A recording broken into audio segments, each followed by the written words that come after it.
இந்த பதிவை யாரும் மேலே தூக்கி விட்டுறாதீங்க. இது ஒரு முக்கியமான வெல்டிங் பதிவுங்க. இப்போ நீங்கள் பார்த்துட்டு இருக்க இந்த ஹைட்ராலிக் கிரேனில் இன்ஜின் உட்காரக்கூடிய பகுதியில் 8 போல்ட்டும் engine bolt bed bolt cut ஆகிட்டுங்க. கிட்டத்தட்ட 8 போல்ட்டு கிட்ட கட் ஆகிடுச்சு. ஒரு சைடே இன்ஜின் சாஞ்ச மாதிரி போயிடுச்சு.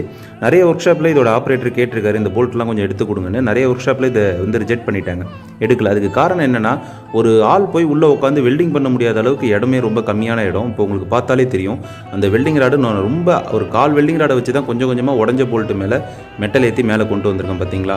ஸோ ரொம்ப கஷ்டமான விஷயம். ரெண்டாவது, கம்பெனியில் கேட்டிருக்காங்க, கம்பெனியில் இன்ஜினை இறக்கி தான் ஏற்றணுன்ட்டாங்க.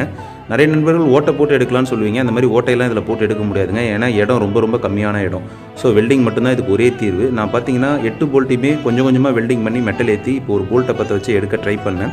8 போல்ட்டையுமே நான் எடுத்துட்டேன். இது எடுக்கிறதுக்கு எனக்கு 8 ஹவர்ஸ் கிட்ட, அதாவது 8 மணி நேரம் கிட்ட எனக்கு ஆணுச்சு. ஸோ நம்ம சக்ஸஸ்ஃபுல்லாக அந்த வேலையை முடிச்சிட்டோம். இப்போ நீங்கள் அந்த வேலையை தான் பார்த்துட்ருக்கீங்க. மறக்காமல் நம்ம சேனலை சப்ஸ்கிரைப் பண்ணி ஃபாலோ பண்ணிவிடுங்க. ஏன்னா நிறைய